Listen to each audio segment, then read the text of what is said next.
Bonjour. C'est Super Patate et Wonder Patate. Bonjour. Ça va?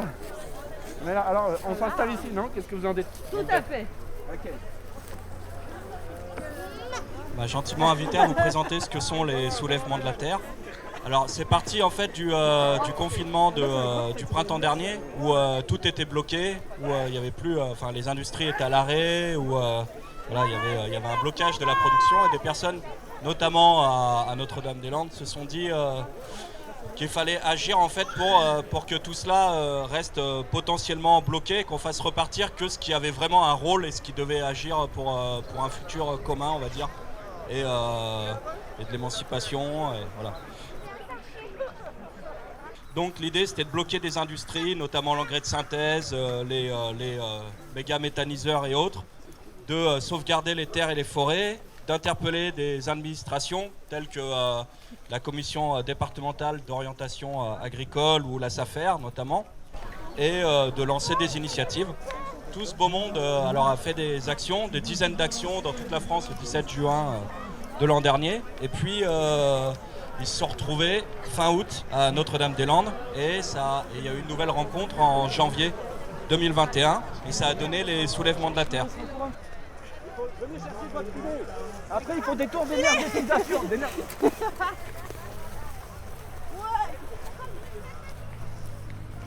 Donc ils ont tenu ces axes. Donc ils tenaient à se battre contre l'accaparement des terres, l'artificialisation, ça nous parle ici du coup à Pertuis. Les enjeux de sauvegarder ce qui peut l'être à travers les enjeux de transmission, puisque il y a des véritables enjeux à installer de la petite paysannerie aujourd'hui, puisqu'il reste en France 40 000 exploitations et 29 millions d'hectares, dont la moitié va changer de main dans les 10 prochaines années. Donc il y a vraiment des enjeux très importants à ce niveau-là. Et puis au niveau de l'agriculture, de réfléchir ce que peut être la production alimentaire de demain. Voilà, derrière des enjeux climatiques, de justice sociale et autres.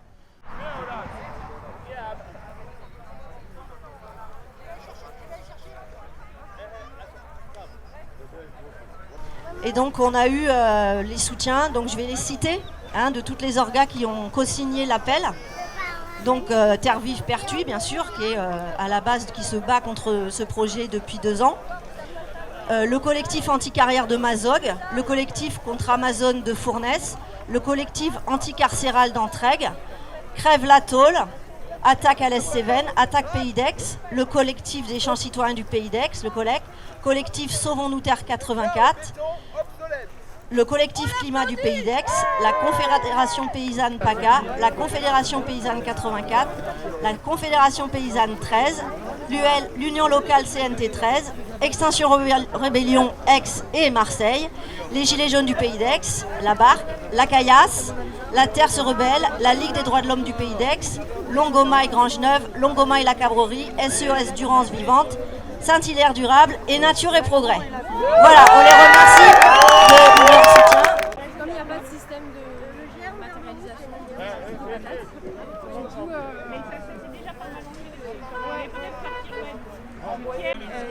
c'était une occasion de faire découvrir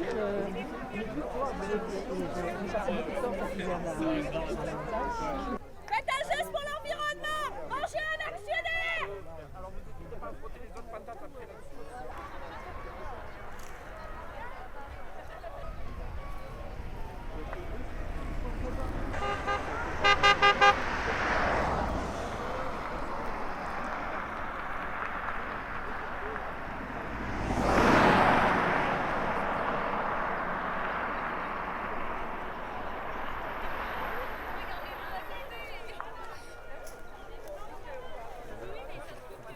Nous, on est là aujourd'hui parce qu'on défend les terres agricoles et naturelles dans le Vaucluse avec un collectif qui s'appelle SNT 84. Sauvons nos terres 84, donc département des Vaucluse 84. Donc on est à Cavaillon, la zone des Hauts-Banquets, donc on est allé à Entraigues, la ZAD d'Entraigues. Il y a l'aérodrome d'Avignon, et enfin bon, j'en passe, Courtezon, etc. Donc, on fait partie de tous ces coups-là sur le terrain et aussi devant les instances décisionnelles, les mairies, conseils de communauté, conseil départemental, voilà, ainsi de suite. Nous deux, on fait partie de SOS Barthelas, donc on défend une digue. Donc ils vont arracher tous les arbres, retirer toute la végétation donc, dans une zone protégée Natura 2000. Et donc, bien sûr, on soutient toutes les terres agricoles qui sont menacées, agricoles et naturelles, qui sont menacées dans le Vaucluse. C'est pour ça qu'on est venu à Pertuis, puisqu'il y a aussi des gens de Pertuis qui font partie de SNT 84 et qui sont venus nous soutenir dans nos luttes à nous. Nous sommes l'UNADRAC. L'UNADRAC, c'est l'Union de défense des riverains de l'aéroport d'Avignon. Et donc nous sommes venus avec nos camarades avignonnais de SOS Barthelas. Nous faisons partie d'un collectif qui s'appelle Faire Ensemble sur Avignon, qui regroupe un certain nombre d'associations, donc SOS Barthelas, la ZAD du Plan, le Café Citoyen, Rosemerta également, hein, puisqu'il y a une dimension écologique et aussi humaine hein, dans nos luttes. Et donc nous sommes là à un appel de SNT 84, Sauve Nos Terres 84, avec notre collectif Faire Ensemble appartient aussi à Sauve Nos Terres 84, qui regroupe une quarantaine d'associations. Et cet appel, nous l'avons suivi, nous sommes venus ici pour soutenir effectivement la défense des terres agricoles. Nous, au niveau de notre combat, c'est la lutte contre les nuisances aéronautiques, mais ça va bien au-delà des nuisances aéronautiques, puisque sur Avignon, nous avons un terrain qui fait à peu près 200 hectares. 200 hectares, c'est à peu près la surface d'Avignon intramuros. Et ce terrain pourrait tout à fait être utilisé en terres agricoles dont nous manquons fortement, puisque sur le Vaucluse, nous sommes en déficit de terres agricoles pour être autosuffisants alimentaires. Voilà, donc il y a quand même un grand soutien. Hein, et là, je suis très content parce que je vois que les gens arrivent. C'est vraiment une belle victoire qu'on a là. Les gens sont mobilisés d'un peu partout et je crois qu'il faut continuer la lutte.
Bonjour, je prends la parole pour le collectif Crève l'Atoll.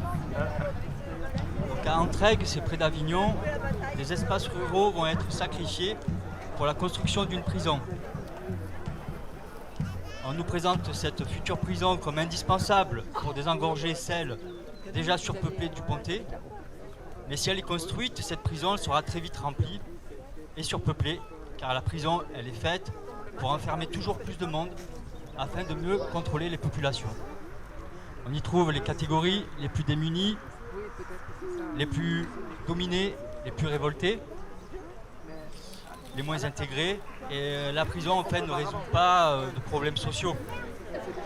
On n'y enferme pas non plus les assassins qui fabriquent des armes et commandent des massacres, ni les escrocs et les voleurs qui s'enrichissent sur le dos des travailleurs et les privent de leurs droits.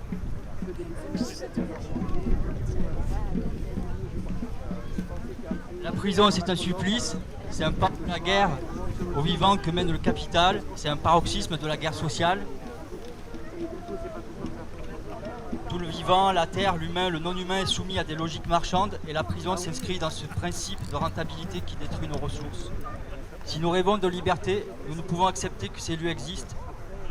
Du coup, je vous invite à lutter à Entraigues avec nous pour préserver les terres nourricières et des solidarités humaines. En participant à l'enquête publique qui a lieu jusqu'au 17 mai et aussi un rassemblement le 9 mai à 10h30 au grand rond-point du plan. C'est à Entraigues, c'est près d'Avignon.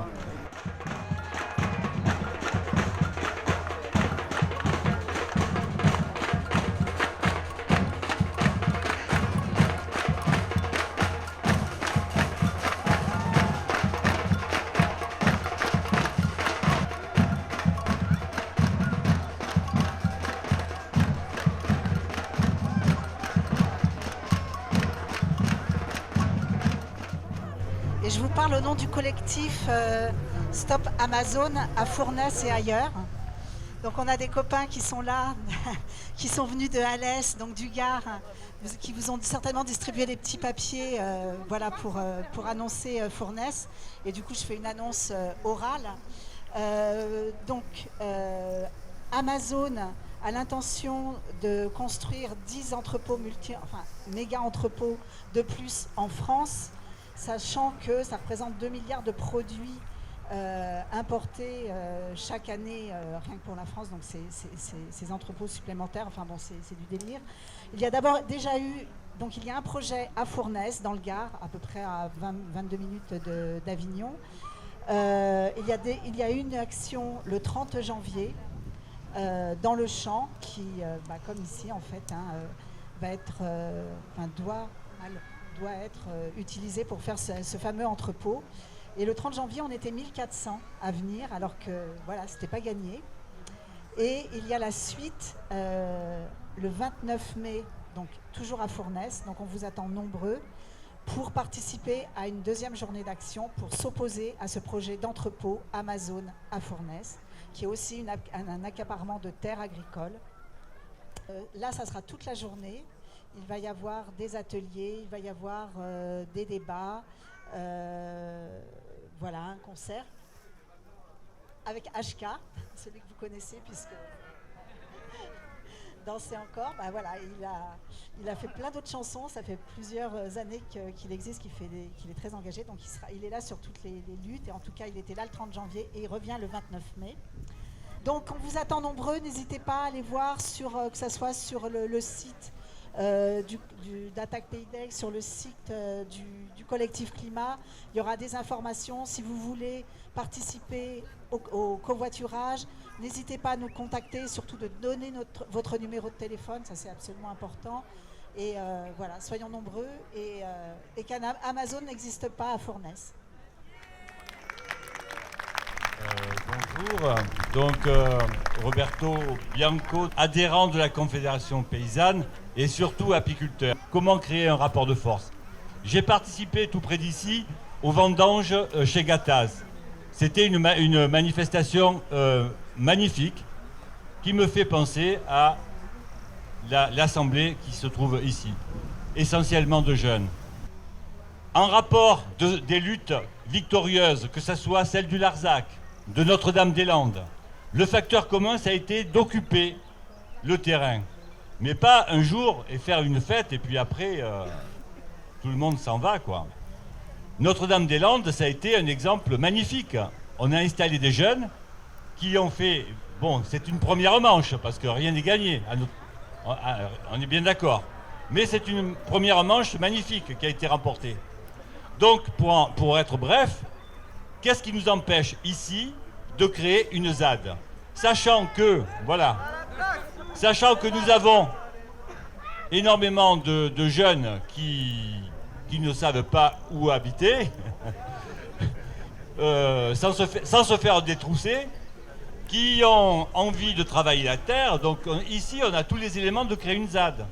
Si on n'est pas capable d'établir le lien avec les gens qui sont directement concernés, qui souffrent, alors sur des points idéologiques différents, mais qui peuvent s'unifier avec les nôtres. Si on n'est pas capable de faire cette unité avec les gens du coin, à mon avis, ça ne sera qu'une fête et sans lendemain. Voilà. Je parle pour Bure dans la Meuse où il y a un projet de poubelle nucléaire. Plus fort? Comme ça, là? Et donc, du coup, si vous avez le temps de venir le 1er, le 2 et le 3 juin dans la Meuse, à Bar-le-Duc, il y a un gros procès suite aux manifestations qui se sont déroulées de 2016 à 2018 dans la Meuse. Et il y a eu énormément de répression. Et donc, du coup, il va y avoir un procès pour association de malfaiteurs où 7 personnes sont renvoyées devant le tribunal correctionnel pour ces infractions-là. Et voilà, on appelle à un soutien maximum pour venir faire du bruit devant le tribunal. Merci. On parle pour un petit collectif qui s'appelle Elzéar. Donc on a donné ce nom-là parce que c'est d'après une nouvelle de Jean Giono qui s'intitule L'homme qui plantait des arbres. Et donc le personnage principal, c'est quelqu'un qui s'appelle Elzéar. Et donc nous, on a choisi ce nom-là parce qu'on a découvert que dans la montagne de Lure, je ne sais pas si vous voyez où c'est vers le nord, une très belle montagne. Il y a plein de projets photovoltaïques qui se préparent, qui vont raser des bouts de forêt assez importants, communales en partie privées. Et donc on s'est dit on ne va pas laisser passer ça comme ça. Donc on a fait déjà une série d'événements dans la forêt. On a montré des films parce qu'on trouve que la question de la transition énergétique est importante à discuter ensemble. C'est pas parce qu'on rase des forêts pour mettre des panneaux photovoltaïques qu'on va résoudre notre problème énergétique. Et voilà, maintenant je donne la parole à Nour pour qu'il dise la suite. Bonjour à tous. Oui, on lutte du coup pour la défense sur. Il y a des dizaines de projets en fait sur la montagne de Lure et c'est pas que nous on est concentré sur la montagne de Lure, mais c'est une dynamique qui s'étend et en tout cas dans notre département qui a lieu partout. C'est presque une commune sur 2 qui est concernée par des projets dans le département. Donc c'est vraiment une dynamique. Avec à chaque fois des multinationales qui viennent s'implanter là et raser nos forêts pour faire de l'argent. Et voilà, donc on vient apporter notre solidarité et essayer de lier nos luttes aussi de défense et d'occupation des terres, parce que nous, ça passe aussi par là. On a beaucoup sensibilisé aussi pour l'instant, mais ça va passer aussi par l'occupation des terres si les chantiers se mettent à démarrer. En fait, on rase des forêts pour foutre des panneaux photovoltaïques. Et en fait, vous êtes au courant qu'il y a discussion à l'Assemblée nationale et au Sénat pour une loi climat, donc qui est la suite, qui devrait être la suite de ce qu'ont discuté les citoyens dans la Convention citoyenne pour le climat, et donc qui ont fait 150 propositions ou 149 pour le climat. Donc, et de ne pas faire n'importe quoi. Donc par exemple de sauver la forêt, les forêts, et voilà. Donc ces discussions, enfin ces débats à l'Assemblée nationale et au Sénat vont bientôt se terminer. Donc moi je suis Jean-Luc Debar, je suis au collectif Climat du Pays d'Aix, en fait Alternativa du Pays d'Aix. Et donc avec d'autres associations, que ce soit XR, Attaque, etc., la DAVA et tout ça, LDH, on organise donc la suite des manifestations pour avoir une vraie loi climat. Il y a déjà eu une manif à Aix, un rassemblement le 27 mars. Il y en a eu, je ne sais plus, juste un peu une semaine avant avec Youth for Climate. Donc pour une vraie loi climat, où il y a des jeunes, des lycéens qui sont sortis de... Tu te moques parce que j'ai un mauvais accent anglais.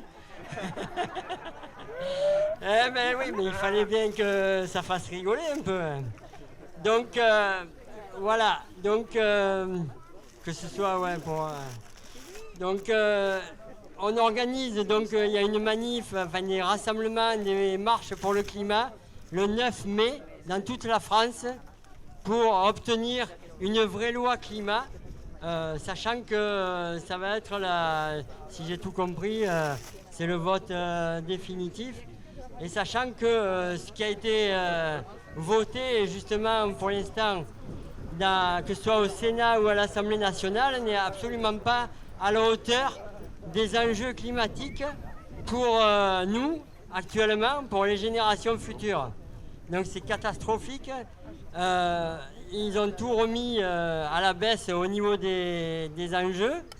Et donc il faut continuer à se battre pour dénier le droit à Macron de se présenter comme le champion du climat.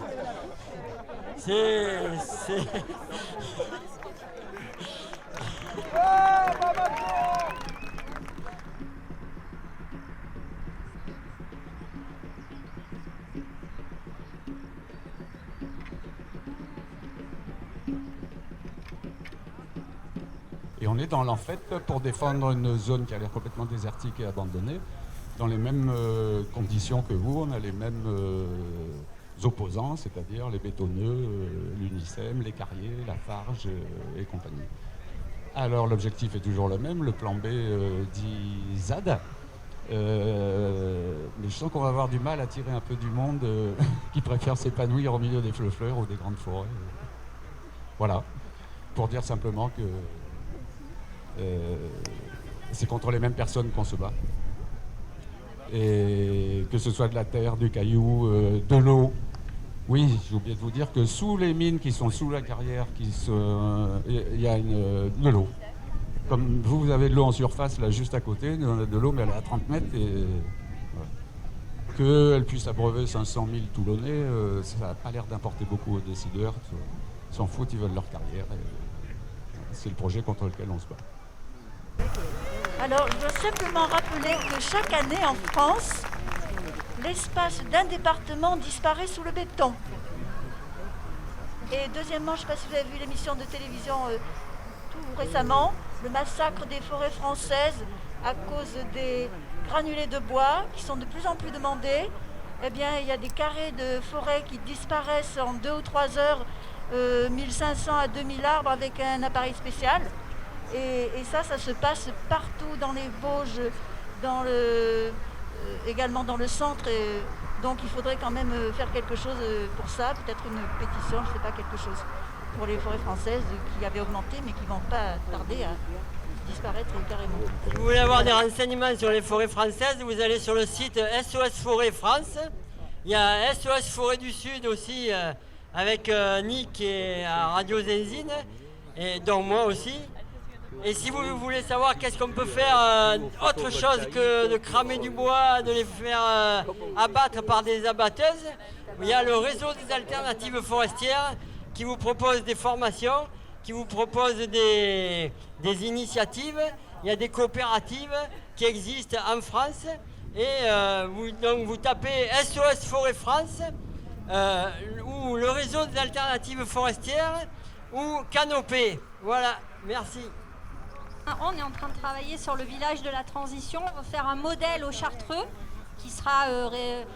l'idée, c'est de donner envie de créer d'autres villages, d'autres villes en transition. Donc c'est dans le cadre de Marseille en transition. Et le 5 et 6 juin, on organise donc le village de la transition avec plein d'ateliers, d'animations, concerts, scènes musicales, batucada, théâtre, pour proposer des alternatives, parce que c'est super de dire que ça va pas, on est tous d'accord là-dessus, il faut le dire, il faut un contre-pouvoir, mais il faut aussi proposer des solutions.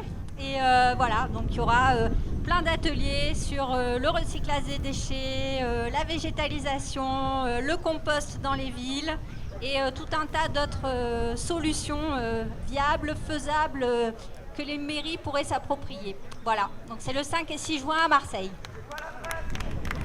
C'est la place des Chartreux à Marseille. C'est un collectif qui a organisé cette journée, mais qu'il y a une organisation quand même importante à Pertuis, Terre Vive. Pertuis, qui, ça fait longtemps, qui essaie de lutter contre l'artificialisation des terres ici. Et donc, on a fait la plantation. On va commencer par quand même Maïté, qui doit partir et qui va nous présenter la suite des événements, parce qu'on vient de planter des patates. Il y a des suites dans les chantiers. Eh ben, oui, c'est sûr que la plantation ne suffit pas à avoir des patates, donc il y aura d'autres étapes. Et donc on a un peu essayé d'imaginer un calendrier en avance. Il sera peut-être modifiable, mais a priori on va rester sur des dates fixes, dans lesquelles, donc par exemple, on a estimé que d'ici un mois, il y aurait pas mal de doryphores sur la plantation. Et que pour enlever les doryphores tous ensemble et que ce soit un petit peu joyeux, on a pensé à organiser un barbecue doryphore party, donc le 29 mai. Donc l'idée c'est de venir enlever les doryphores, mais aussi d'en profiter pour faire un barbecue, continuer à se rencontrer, continuer à imaginer ensemble les suites que pourrait prendre cette lutte par occupation de terres pour faire des cultures maraîchères, quoi. On a pensé aussi à faire un rendez-vous un peu mensuel. Le 26 juin, on a une prochaine date à laquelle, a priori, il n'y aura pas forcément beaucoup de choses à faire sur la culture, mais que ce sera une occasion pour encore se retrouver et continuer à discuter ensemble. Donc ça sera donc 26 juin. Et potentiellement, avec toutes celles et ceux qui ont envie d'imaginer ce à quoi pourrait ressembler cette journée, on pourrait faire des surprises en tout genre. Ensuite, le 31 juillet, ce sera la date de la récolte, a priori. Et donc là, ce sera la fête de la patate. Une récolte collective de toutes les patates. Et les patates, que je rappelle, iront en soutien aux structures de solidarité qui existent à Marseille, à Briançon et un peu partout. Et donc ça permettra d'alimenter un peu les luttes pour les sans-papiers, les luttes sociales, etc. On n'a peut-être pas assez vraiment évoqué, pas encore assez, la mise en place de Terre Vive, Pertuis. Et en fait, précisément, ce projet de 86 hectares et ce qui est vraiment menacé, ce qui est mis en danger, ce qui risque d'être détruit, etc. Donc on sait en gros que c'est 86 hectares, mais on n'a pas vraiment expliqué, on a rapidement dit que je crois qu'il y a 200 ou 300 personnes concernées. Chantal, tu avais dit ça, mais c'est vrai que ce serait peut-être bien de rappeler quand même de quoi il s'agit ici. Il y a 230 parcelles de toute taille qui sont expropriées, donc des parcelles qui sont aux 3/4 cultivées actuellement, des parcelles qui servent aussi de jardin à des Pertuisiens qui habitent en ville, et des parcelles comme les miennes qui servent vraiment d'agrément, mais qui ne servent pas du tout de garage ou de rebut de ferraille, comme essaie de le faire croire le maire très très souvent. Il y a aussi des parcelles qui sont en friche, ce qui n'est pas plus mauvais que ça pour la biodiversité. Donc ça c'est pour les parcelles expropriées. Après il y a le nombre de familles expropriées. Il y a 30 familles qui sont expropriées, donc elles perdent leur cadre de vie, elles perdent leur maison, et pour beaucoup aussi elles perdent leur emploi, puisqu'elles ont leur entreprise qui sont situées chez elles. Voilà, c'est quand même pas mal.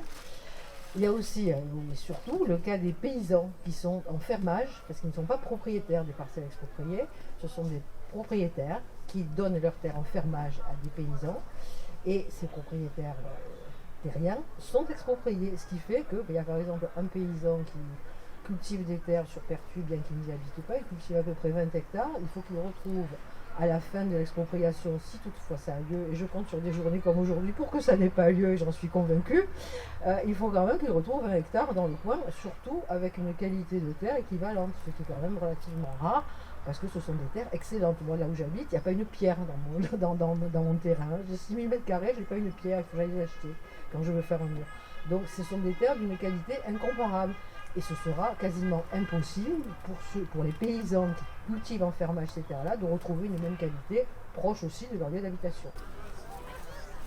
On se proposait aussi, et bon, il y avait des journalistes ce matin qui n'avaient pas l'air opposés, de faire une lettre ouverte en demandant dans les journaux où est la démocratie à Pertuis.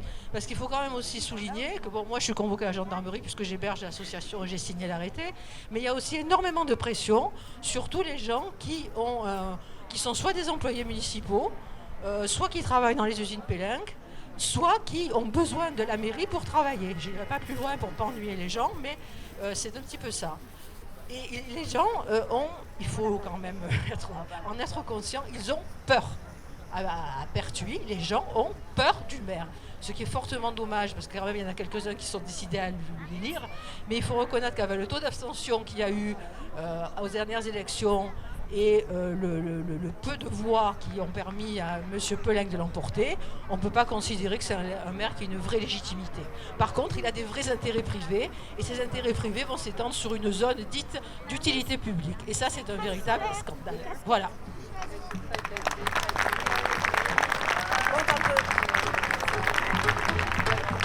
Alors on plante des patates, des patates, des patates. Alors on plante des patates, des patates, des patates. Alors on plante. Qui dit manger dit patates, qui dit agir dit local, qui dit paysan dit champ, qui dit terre dit soulèvement, qui dit fraîche dit sauvage, comme les oiseaux de passage, qui dit vivant dit saison, qui dit forêt dit maison, qui dit limon dit durance, on défendra notre chance. Qui dit chante dit béton, dit travaux dit destruction, qui dit Pertuis dit Pélinck, les abritants qui trinquent, mais quand ils viendront bétonner, tout ça la zade. Après, alors on plante des patates, des patates, des patates, alors on plante des patates, des patates, des patates, alors on plante des patates, des patates, des patates, alors on plante des patates, des patates, des patates. L'industrie, il y en a bien assez à Pertuis. On continue avec les conneries, des patates ou du béton, la destruction ou bien la vie. Nous sommes la terre qui se soulève, nous sommes le vivant qui se défend. Pour défendre ces terres fertiles, nous serons 100, nous serons 1000. Et quand ils viendront bétonner, tout ça la zade. Les patates, les patates, les patates, les patates, les patates.